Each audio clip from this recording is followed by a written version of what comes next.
Yes, Redison TV kwoli we bali kubanga okyatugoberera yona gy'osinzira okubanga gy'otulabira.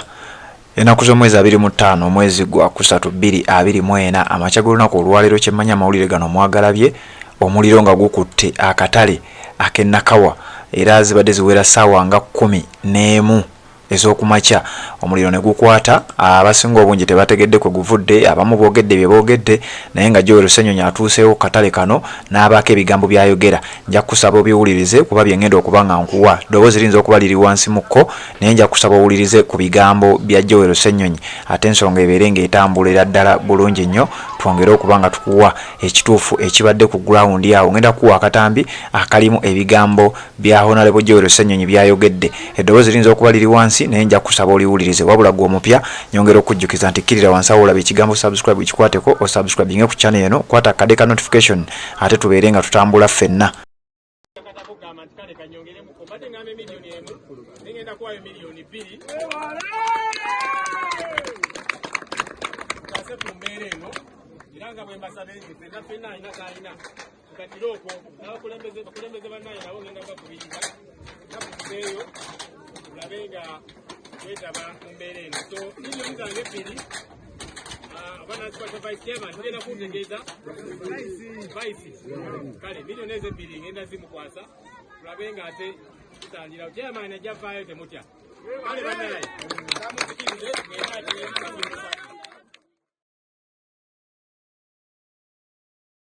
Okusinziira ku Joel Ssenyonyi era nga yakiikirira ekitundu kino kirabika omuliro kwe gwavudde waabaddewo akagenderere kubanga ababaddewo baabakozi mu katale kano abasuubuzi bamuloopedde nti newali wagenda okubanga wabeera toyi. Ngenda kuwa n'ebigambo bya Shamim Malende nabyo biwulirize bw'obanga ogenda kusigala ng'ogoberera omukutu guno.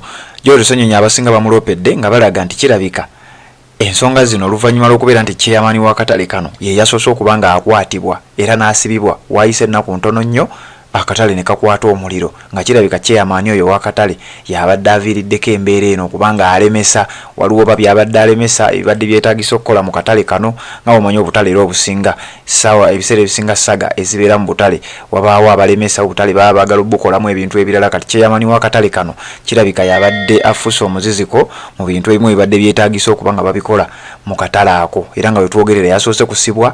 Angenda kuwa ebigambo bino biwulirize bulungi nnyo. Yasoose kusibwa then oluvannyuma ate ne baba nga bakolezezza akatale kano ne kakwata omuliro. Honorable Shamim Malende omubaka omukyala wa Kampala district era nga ne Nakawa akatale kano we kabadde era nga naye eri mu Kampala era naye akyaddeko mu katale kano n'abaako byabawa n'abasuubiza. Honorable Joel Ssenyonyi abawadde $1,000,000 Shamim Malende abawadde amabaati n'ebintu ebirala naye kamukuwa omuwulirize nzije tubeere nga ate tweyongerayo. Byonna biri mu katale ak'Ennakawa akakedde okukwata omuliro amakya g'olunaku olwaleero ssaawa nga zibadde nga 11 nga bukya bwe biti we bibadde. Shamim Malende bw'ati bw'abadde bibino byenjagala owulirize nga bamuloopera ebibaddewo ng'akatale kano tekannaba kubeera nga kakwata omuliro.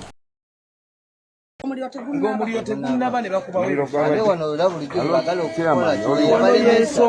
yensonga lwaki chairman waffe ali mu kkomera waneera kubanga baali baagalawo okuteekawo ttooyi chairman n'alemesa tosobola kuteeka ttooyi era yensonga lwaki chairman waffe ali mu kkomera badde baakamusiba ate ne bookyawo era tubadde tusaba kale tukolako ne ku ofisi yaffe eri era ey'abasuubuzi batuli bubi bannange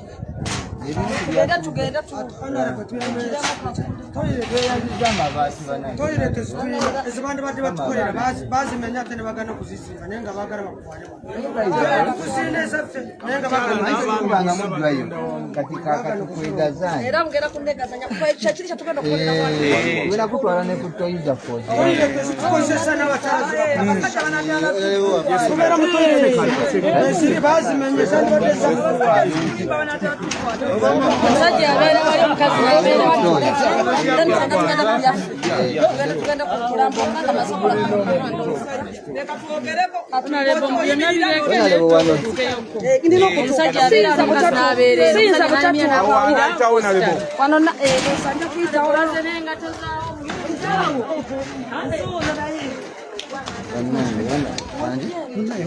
twalabye bannange tweyanziza we bale tutu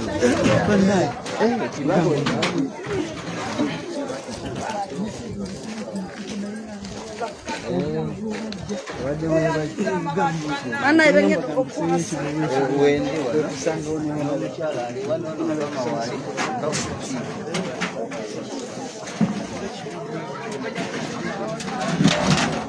Ono ya mawulire. Kama wale kanzije jango ilewa. Kanzije. Nija kati mpamwe za chikando zanga noli nyawo. Tujja tubera ono twakiyomere ono. Wasinga banaye. Wano mugambye tukolera wano. Wewe mwagala. Ogenda kutunula eno ona. Ate nsere awe wali beta. Bagala. Bana muna. Bagala. Bagamba boti wali we wasi. Tewali ona. Kana muli mupanga tawanga wansi atenga bala tuli wa. Leo na leo inakuba wa. Tewali ona. Tewali bana itewali. Una mawulire. Ayaga ati wewe kwala.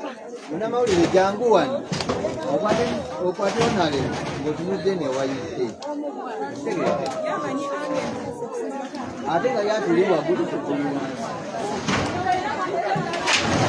Era kwayitiyemu naye kirwadde kiko.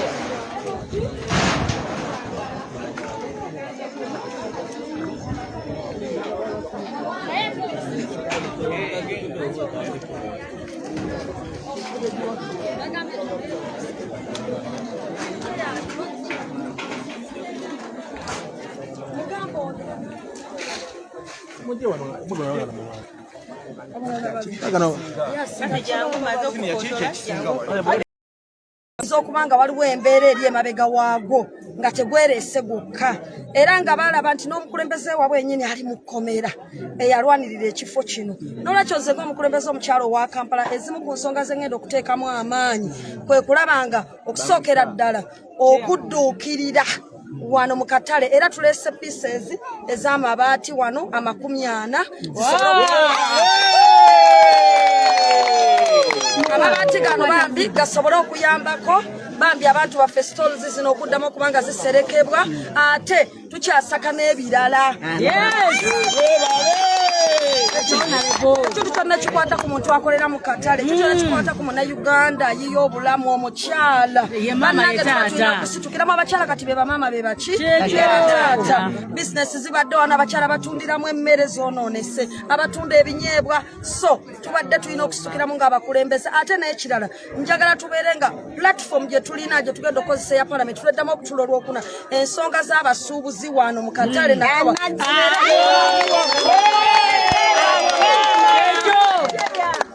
era n'ensonga endala ey'okulaba nti tulwanira eddembe lya Cheya ali mu kkomera okulaba ng'akola ki so n'olwekyo embeera yeeriwo kusikanya